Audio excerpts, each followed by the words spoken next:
Et salut à tous et bienvenue pour cette nouvelle vidéo. Introduction très différente du reste de la vidéo, surtout en termes de qualité. La raison s'explique par le fait que comme j'ai des choses à vous dire, je préfère me focaliser sur le contenu plutôt que sur le contenant. Le deuxième point, vous l'avez vu dans la miniature, la vérité sur nos formations. C'est un titre qui est plutôt accrocheur pour pas dire putaclic, pour parler avec le langage d'aujourd'hui. Cela étant dit, il y a quand même un fond de vérité et je vous explique tout ça dans cette petite introduction. Alors aujourd'hui, on entend beaucoup de terminologie, que ce soit tir technique, tactique, professionnel, de combat, dynamique, etc. Et je voudrais tout simplement vous donner ma terminologie, les mots que j'emploie et la signification que je leur donne. Ça, c'est très important, surtout pour donner un cadre au reste de cette vidéo. Ça, c'est les questions à la con. Il faut leur expliquer aux gens parce qu'ils savent pas faire la différence après. Tir technique, c'est quoi? Tir technique, c'est autour des fondamentaux du tir. Vous les connaissez, prise en main, action du doigt sur la queue détente, visée, respiration, position. À ça, vous pouvez ajouter le dégainé, le suivi et le reset. C'est pas parce que vous portez un casque et un gilet pare-balles que vous courez dans un stand de tir que vous faites du tir tactique. Absolument pas. Beaucoup de professionnels s'équipent complètement, peuvent tout simplement travailler avec leur chien, avec un bouclier ou autre, et ils font quand même du tir technique puisqu'ils veulent travailler leur technicité. Alors le tir tactique, c'est quoi? Eh bien le tir tactique, il y a une notion d'opérationnel derrière, des gens qui vont s'affronter, qui vont manœuvrer. Il va y avoir des communications, il va y avoir des schémas qui vont être mis en place pour assurer, tout simplement sa sécurité, la sécurité de ses amis, en vue d'évoluer, de lutter contre des personnels. Alors ça peut être de manière individuelle, mais ça peut être également et surtout de manière collective. Est-ce que ça fait sens finalement de parler de tir tactique? Oui et non, en fait ça dépend. Si vous faites de l'appui-feu au sol et que vous tirez avec des armes réelles, oui là on peut considérer que c'est du tir tactique. Si vous rentrez dans un bâtiment, admettons, et que vous avez la chance de pouvoir tirer avec des armes réelles, des munitions réelles, là on parlera vraisemblablement de tir tactique. Mais la plupart du temps, et force est de constater qu'on emploie surtout des moyens comme de la simulation, de l'airsoft, de la FX, de l'UTM, etc. Parce que d'une part c'est plus facile à mettre en œuvre, d'autre part on peut mettre une composante mobile en face de soi, et puis on chapeaute tout ça avec l'aspect sécurité bien évidemment. Force est de constater également que dans tous les cas, que vous soyez professionnel, tireur sportif ou autre, la base reste la même. La base reste exactement la même. Et c'est la raison pour laquelle nous avons à la fois des tireurs professionnels et à la fois des tireurs sportifs qui viennent sur nos lignes, tout simplement parce que le but, c'est d'un renforcement des fondamentaux. Que vous soyez le meilleur tireur sportif de vitesse ou vous soyez le professionnel le plus chevronné. Et ça, c'est important de le mentionner. Dans le cadre de nos formations, nous enseignons la technique. La technique uniquement. Troisième point, qu'est-ce que le tir de combat? Alors ça, le tir de combat, je le mets que aux forces armées, finalement, l'ISTC, ça porte très bien son nom.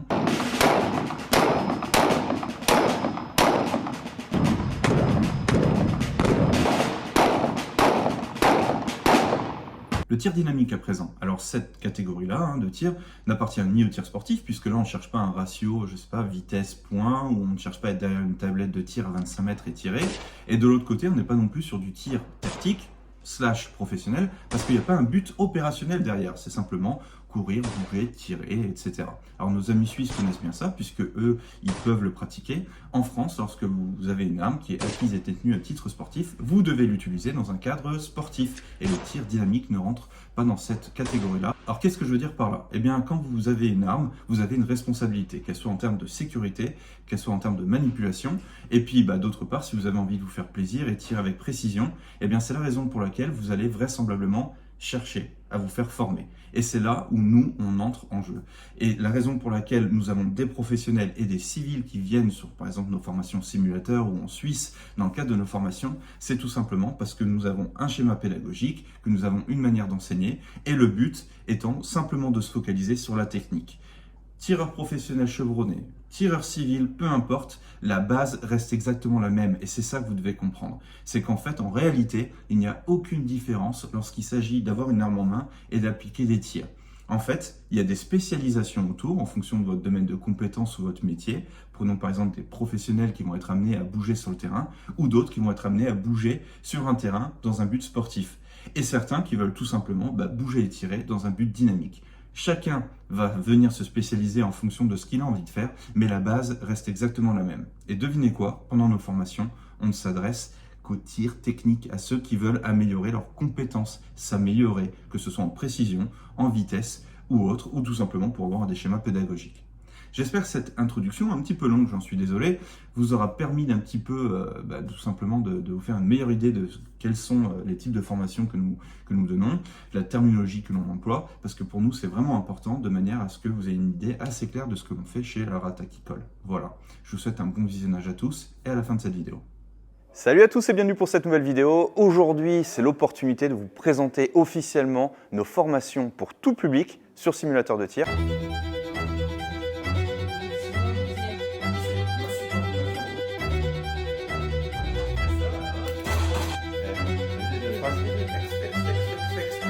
Mon regard se déporte et mon arme. Et je viens travailler sur mes transitions juste.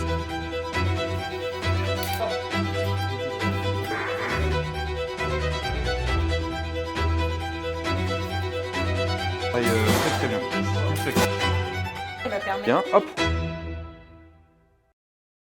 Donc je tiens déjà à remercier Terang.fr bien évidemment pour les heures MO, pour les ciblettes de réglage et pour leur soutien voilà, qui rendent l'ensemble de mes formations possibles. Donc merci à vous les gars.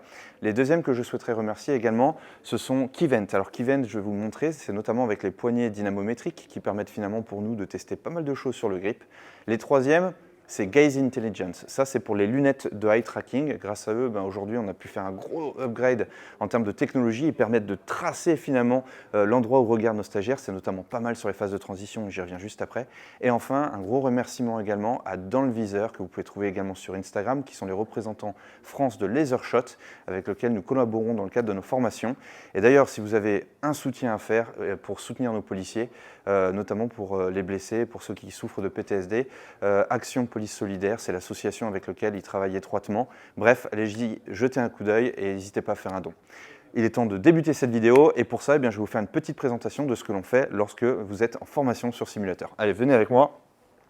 La première chose juste ici, on peut parler notamment de Keyvent juste ici. Donc c'est sur les tests notamment au niveau du grip. Par exemple ici, ça va nous intéresser pour des tests qu'on effectue.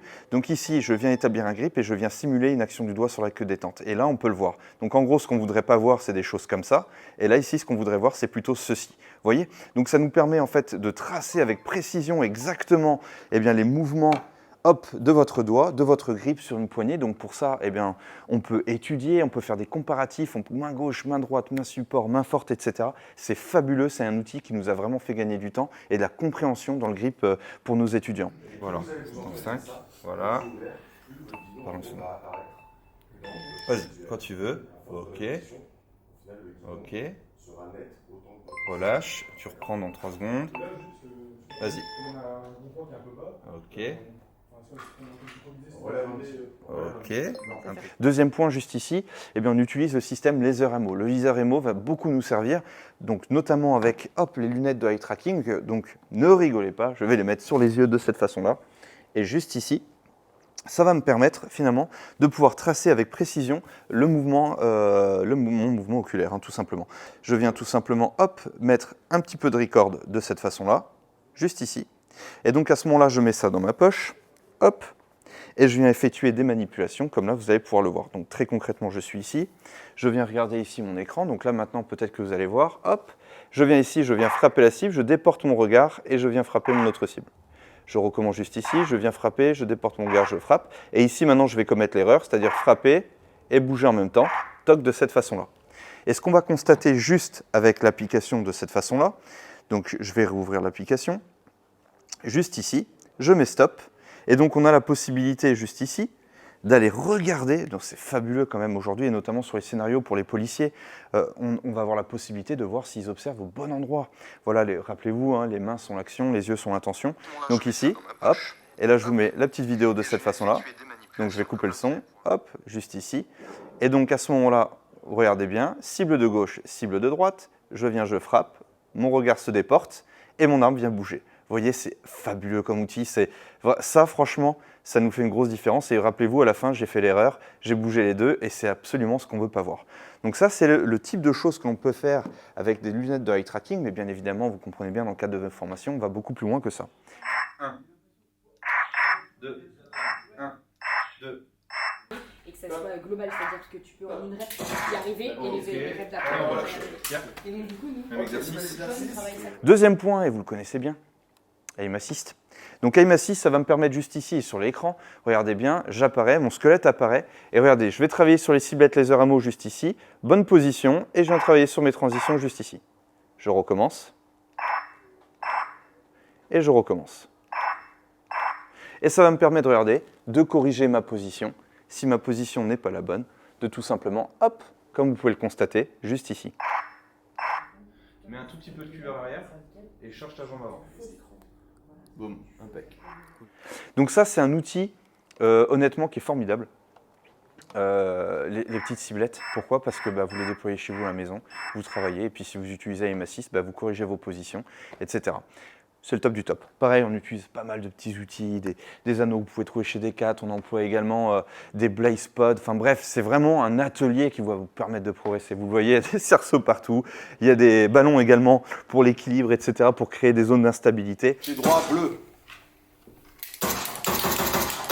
Yes. Ok.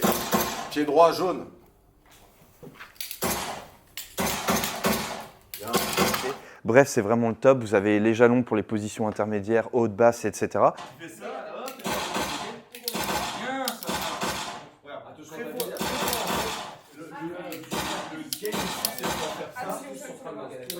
Attention, pour descendre, effectivement, là, je peux descendre sur mes appuis, je peux être en squat. Mais dans les ici, ce que je vais chercher, c'est plutôt bouger cette jambe et venir en fait m'asseoir sur cette dernière. Là, ici, je vais chercher à m'asseoir sur cette jambe. Tu vas prendre le bâton. Vu ? Côté. Transfert de masse sur le côté. Transfert de masse sur le côté de cette façon-là. Une fois que c'est fait, vous venez mettre vos deux pieds ici de cette façon. Transfert de masse sur le côté. Transfert de masse sur le côté. Je viens, j'aligne ici pied parallèle. Transfert de masse sur le côté. Transfert de masse sur le côté. Et ensuite, je viens tester, ça c'est le boss final pour vous. Pied en avant juste ici. Transfert de masse sur le côté. Je recommence. Transfert de masse sur le côté. Hop. Hop. Hop, hop, hop, et hop, je peux remonter. Vu comment le laser bouge, vous avez vu la difficulté pour pouvoir placer les appuis et être bien stable. Vous avez vu à la fin quand on finit, les pieds sont joints.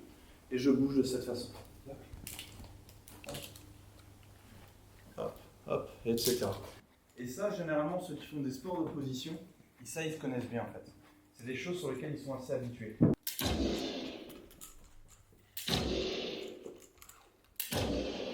Une zone d'évolution juste ici, et là dans ce cas maintenant on va employer le système de laser shot donc, que vous pouvez trouver dans le viseur.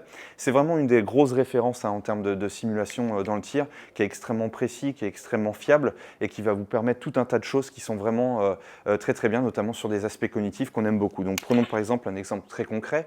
En théorie, nous ne devrions pas utiliser une arme pour désigner sur le simulateur, mais pour des fins, vu que je suis tout seul à parler, bon, vous m'excusez, d'accord? Donc par exemple, juste ici, on va pouvoir aller travailler sur des lateral thinking drill. Donc par exemple ici, nous allons donc procéder, si on suit bien la consigne juste ici, nombre de manches, une seule, ça c'est bon, viseur, oui, ascendant, pair. Donc je vais monter en fait 2, 4, 6, 8, etc. 8, ensuite je viens chercher 10, il est barré, donc 12, 14, 16, et on est bon, vu? Donc ça c'est quand même pas mal, puisque c'est des tas de petits drills où on va jouer sur les aspects cognitifs, mais vous en avez bien évidemment beaucoup d'autres. Cette fois, je vais employer le clavier juste ici. Vous allez avoir une couleur de cible et il faut traiter les deux correspondantes. C'est parti. Donc prêt, les deux bleus. Juste ici, on vient regarder, hop, le temps et la précision dans les impacts. Donc ça, c'est quand même pas mal également, mais vous avez également beaucoup d'autres choses, notamment sur, hop, juste ici, tac, on revient sur le menu, notamment sur des scénarios que là, je ne vous mettrai pas, puisque du coup, c'est des scénarios où voilà, typiquement réels, hein, type police, etc. Mais un qui peut également faire l'affaire, c'est le CQC alpha qu'on utilise beaucoup, notamment sur des phases de dynamisme. C'est la raison pour laquelle vous avez une zone d'évolution juste ici, et je vais pouvoir effectivement bouger et pouvoir aller traiter des cibles dans un environnement dynamique. Par exemple, juste ici, je viens, hop, hop, hop, de cette façon, je viens, je bouge, je me déplace, hop, hop, je cherche mon environnement, pas de souci, hop, de cette façon, je bouge, hop là, toc, je me déplace, je viens chercher, hop, juste ici, les deux qui sont là, hop, hop, de cette façon, hop, je me déplace, petit check sur l'arme, pas de souci, je continue, je viens et j'observe, hop, hop, de cette façon. Donc ce qui est vraiment très intéressant là-dedans, c'est qu'on va devoir discriminer dans un environnement extrêmement dynamique, avec des variations de luminosité, de mouvement, etc. Ici, sur un scénario de type prise d'otage, donc ça c'est quand même pas mal, et ça me permet donc de venir travailler voilà, tout un tas de scénarios. Donc vous l'avez vu, entre La bioméca. On prend un objet, on vient l'amener au-dessus de la tête et on descend en squat. Donc c'est un mouvement qui demande une amplitude assez importante. L'agilité, les aspects cognitifs. Bref, c'est tout un ensemble de choses que l'on voit, des aspects du tir qui ont été occultés pendant de nombreuses années et que nous, on vient venir du bout du doigt de cette façon-là pour venir simplement augmenter la capacité d'augmenter les performances de nos tireurs. Vous savez tous tirer, vous avez tous manipulé des armes. Là, ce qu'on va chercher, c'est les derniers retranchements, ce qui nous manque pour passer certains gaps. Et c'est ce qu'on vous propose dans le cadre de nos formations, et c'est ouvert à tous. Parce qu'il n'y a aucun moment ici où on parle de tactique ou quoi que ce soit. On parle simplement de technique, de se faire plaisir, mettre en cible rapidement, et c'est ce qu'on vous propose au travers de nos formations. Encore une fois, je tiens à remercier l'ensemble des collaborateurs, Case Intelligence, Keyvent, notre partenaire depuis de nombreuses années pour la qualité de leur matériel et leur soutien, Terang, merci à vous les gars. Et enfin, dans le viseur, grâce au système LaserShot, donc je vais vous faire une petite présentation rapide. Merci à tous, et puis je vous attends très nombreux sur nos formations. Ciao.